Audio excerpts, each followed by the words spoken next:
ask away. Anything you want to know, I guess. All right. About Lego Marvel Superheroes 2. Is there anything that's going to be in the second one that wasn't in the first that fans can look forward to? Or I'm sure there's a lot. I just meant like, is there anything like specific that you're excited for the fans to be able? Oh, there's loads. There's an awful lot of stuff. Effectively, it's the same dev team that worked on the sequel as worked on the first game.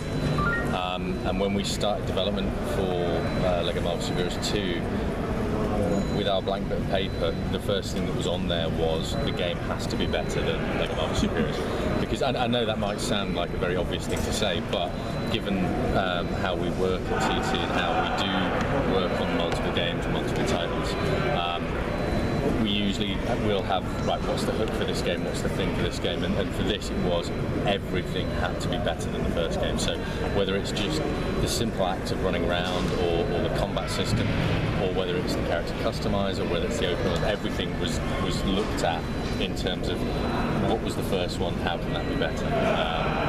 So everything is, even down to like how we get Justin's models in the game. In the first game you had a vehicle calling pads and you had to go to a spot and then you did a thing and then the vehicle just appeared. Well, this time around, at any point, anywhere you are in the open world, you can just bring up the free play grid, switch to the vehicle free play grid, just drop a model in, and it actually just builds in real Lego, so people can actually see it's legitimate and it is a real build. And it's not just, oh yeah, it looks like Lego, but it will actually fall apart. No, it's a real build. There it is. So everything has been kind of upped from the first game, and I'm really excited for people to kind of get their hands on it, because we've just finished game development for it. We're now going on to season pass, but we've just finished the main game, so it's cool. What additions are you guys going to be making to the open world? Like, because I know with the first one and Avengers, it pretty much took place in New York City. That was our open world. Are you guys doing anything new for 2 with the open world, or new places to explore with all the heroes you're going to be adding to the game? That's the biggest change, I think, is we wanted to make like the most ambitious open world we could, because the first game was obviously on PS4, but also the older platforms like PS3 and Xbox 360. We don't have that this time, so we don't have anything that limits where we can go. We can kind of really push ourselves. So the open world it's if you're not familiar with it, it's called Chronopolis. It is a city created by Kang the Conqueror, which brings together 18 Marvel locations. So you have Manhattan, but you also have Manhattan Noir, you have Manhattan 2099, Nueva York. You also have Sakaar, medieval England, mountains of Kunlun, underwater city Lumeria, all in one giant city. And it's all a living, breathing city. So you can have, we've got the Old West in there, and so you can have a New York taxi suddenly rock up in the Old West. You can have a flying hover car suddenly rock up over in ancient Egypt, and it's a living, breathing entity. And it's cool. It's probably my favourite thing. Is that going to all transition over to the Switch version as well? Yeah. Yes. Yeah. So, I'm sorry, Justin, I'm going to have to just go off on one on the Switch. So, I got a Switch the day it came out. I love the Switch. I think it's amazing. I also have a work Switch, so I can actually now review stuff on the go, which is great. So I'm sat on the plane, flying out here, I can review stuff. It's cool. But the Switch is actually far more powerful than anyone realises. The game on Switch is absolutely no different to as it is on PS4. You've got it handheld, which is great. You plug it in for your TV and you can have it running on 60-inch telly. I don't know, I haven't even 55-inch, I'm afraid, but nice big TV. And the coolest thing about it is, because I found there wasn't many games where you could just play with the Switch as it comes out of the box. And I didn't want people to have to go and pay an extra $70, $80 for another controller and another set of Joy-Cons. So we've made it so you can play 2 player, 1 Joy-Con each. So believe it or not, there are enough buttons to allow you to play Lego Marvel Superheroes in 2 player on your telly, docked, with just 1 little tiny Joy-Con, which is super cool. But it's the same game. There's no limitations. Same number of characters, same open world, same amazing story, same Gwenpool missions, same models of Justin and his teams.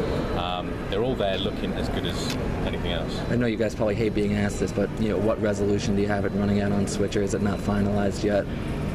That is a bizarrely odd question, which I can't. Just trying to remember.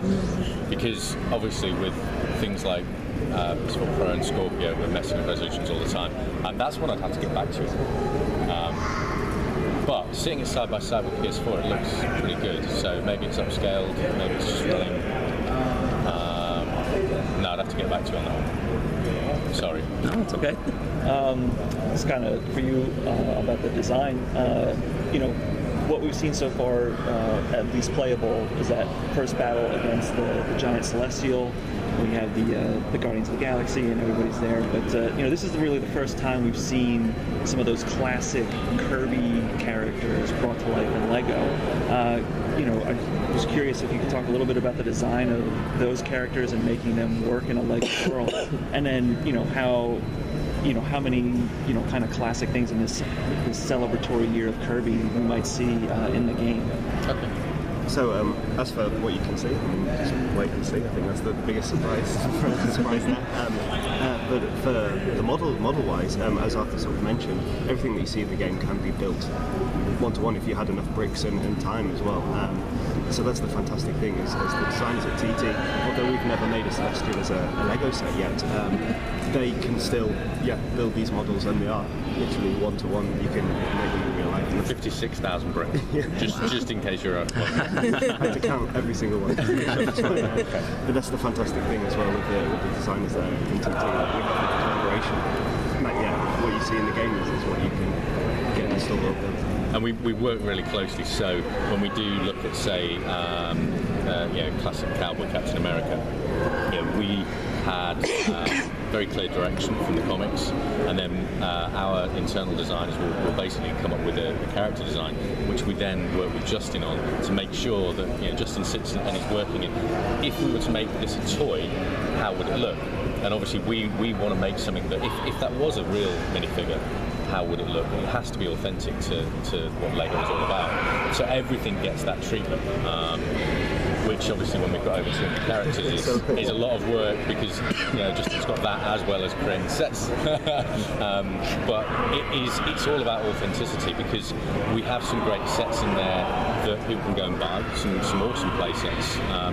But then we'll also put things in there that you can't maybe get in a play set, Roman Chariot, for example.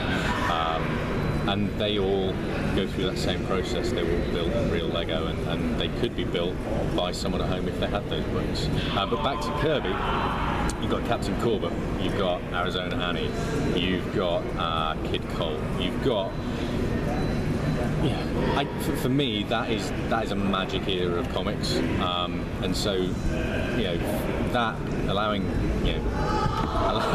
Kang in the game gets us that area, but it also obviously allows us to mix that in with everything else. There's a great line partway through the story. Star-Lord's off to find this device, has to go to the Wild West.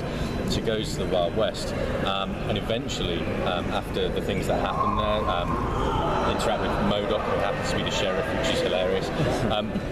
But they turn around to see Cowboy Cap, and Star-Lord refers to him as "Where's Fancy Pants Captain America?" And they can talk to each other, they can have that interaction, because our game allows it. Our game allows Spider-Man Noir to work with Spider-Man 2099, as well as Peter Parker Spider-Man, and Spider-Gwen, and it's that mix of all these great characters from all different eras. It is a great story. I've played it through in the last week 3 times, because obviously we're just finishing off and making sure we're just dotting our T's. It's great. The story is great, and it really does pay homage to the stories we based it on, which are 2 of Kurt's stories, which is Avengers Forever and the Kang Dynasty. Inspired by, they're not replicated, but if you want to know about Kang and you want a classic story for Kang, Kurt's your man, which is obviously why we asked him to co-write the story with us. I just had one. So in the design process of making these, you guys had like computer-aided Lego design now, or do you guys actually sit there and have to build out I mean, in Lego, it's either way. So we do have the Lego Digital Designer that you can get online, and this is the same with what TT use. But yeah, my favourite way to build Lego models and design Lego models is to sit on the floor with a box of bricks. I mean, at the end of the day, that's what the child does, so that's how I want to build and design. Yes, we have slightly more bricks than maybe the usual Lego fan, but yeah, it's pretty much the same process as people building at home. I just get paid for it. And if you ever get the chance to go to Billund, to where these guys work, it's so cool. Because you get to see the stuff that never quite made it, sometimes, and then you also get to see the stuff and just think, oh! There's some of the stuff like, see that hasn't yet come out, and I'm so excited. So, but obviously you can't say anything to anyone. But we get to see it because we want to make sure that when people come and they go and they buy these play sets, or they get gifted them at Christmas, whatever, when they come to play the game, they've kind of got to be there because if someone's gone and got the Coulson and Lola set, we want Coulson and Lola to be featured in the game somewhere. Or if they go and get the new Ragnarok set, we need those sort of things featured in the game, because that's disappointing if it's not there. It's like, this is Lego Marvel Superheroes obviously 2, and they've gone and they've bought a Lego Marvel Superheroes set. They kind of want that synergy, and it's really cool. But it's also cool when you get to see a set made that's kind of come, because like the Coulson set, we had Coulson and Lola in Avengers, and it was something we made, and then these guys have gone and done their version of the thing, and it's cool. It's just like, it's really nice that there's that crossover. And it also gives that extra layer of play. I mean, you can take your physical figures and play with them in the garden, and then go and play it on the computer game, and vice versa. I mean, it adds that extra layer of adventure and excitement for the player, which is great. Yeah, and that's an area, back to your original question of what's changed. Both TT and Lego, we like to look at our games as ways of expressing digital creativity. So the character customizer in this game is, from the ground up, is phenomenal. We've rewritten it, and you can actually assign powers, assign abilities, change the colours of things.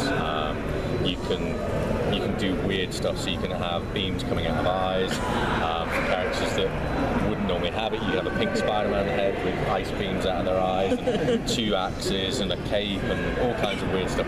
But everything in that is customizable and configurable, because ultimately that's what kids will do. They will use their bricks to make whatever. And I don't think in my house, I don't think I've got a minifig that has remained as it should be. I think they've all got some weird like crossover elements, and that's great. That's what Lego's about, right? Tipping the bricks on the floor and having fun.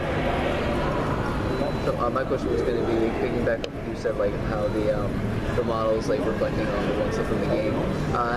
Going into the second one, what were some locations or characters that you definitely wanted to include? Like right from the start, like it's like, oh, this character has to be in this story. Well, that is, when we looked at this game, I wanted it to feature probably the biggest and the most diverse cast of characters that we've ever had. Obviously, we get to work with Justin and his team and see what sets are coming out, which is one of many factors that help inspire things. But those guys had a cool Kamala Khan model. It was like, and she was like right up there on the list because she's such a great character to have. And that's how it sort of forms. You go through your list and go, well, everyone's going to want to play Spider-Man, everyone's going to want to play Kamala Khan or She-Hulk or whoever it is, and you work your way through, and then you throw in the ones that you want as well, that people may not sort of necessarily think, I want to play that character. I'm like, I want Stingray, I want to play Stingray. Why would you want to play Stingray? I want to play Stingray because I want to go underwater. He's a really cool underwater character and he's really funny. And so that's how you get your main story list. But in an original story, you can go anywhere. So we sit there and go, you know what? Thor Ragnarok's coming out. He looks incredible. It's kind of based on Planet Hulk. It's like, well, we can do something that's based on Planet Hulk, and we can interweave that into a time travel story. So we can do our take on those things, and then at the same time, we get to put in the amazing like Hulk from Thor Ragnarok that these guys have done, which is this one here, which is amazing. So we kind of just. We want to make the best game and the most fun game, and when you've got an original story, you can do anything, and that's where this game kind of allows us to flex that muscle, and that's why you are going to medieval England. Why would you go to medieval England? It's like, well, why not? You've got medieval English Avengers, you've got Greenskin Smash Troll, you've got Captain Avalon, and then you can go to New York, and then you can go to Atalan, you can go to Hala, Xandar, you name it. And all the way along, hopefully, whether it's like aging comic geeks like me, or whether it's 6, 7-year-old kids whose it's their first game, they're going to have an amazing experience. Because I don't know if any of you have seen anything that we've talked about so far, but we find that kids will play a game of ours, and then they'll know Spider-Man because they've probably got a play set, or they've got a duvet with Spider-Man on, or an Iron Man. But they're not going to know who Spider-Ham is. They're not going to know who Four-Wish Man is, or some of these more peripheral characters. So every character has a trading card. So on the grid, you bring up the trading card, flip it around, and you get a little bit of information about the character, where they're from, their origin, the very first comic they appeared in. So hopefully, if people have got Marvel Unlimited or Comixology or anything like that, they can go and read those comics and just learn more about these amazing characters. So it's just one little touch of many. That's again a way we try to improve things. When it comes to the DLC, is there like new characters or like new story missions, or what? There is. There are 10 packs.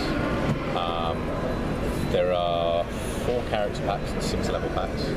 I think we've talked about an out of time pack, which allows us to sort of put some more weird and wacky character variants from out of time, like Iron Man 2020, for example, which is a really cool character. We've got a Champions pack.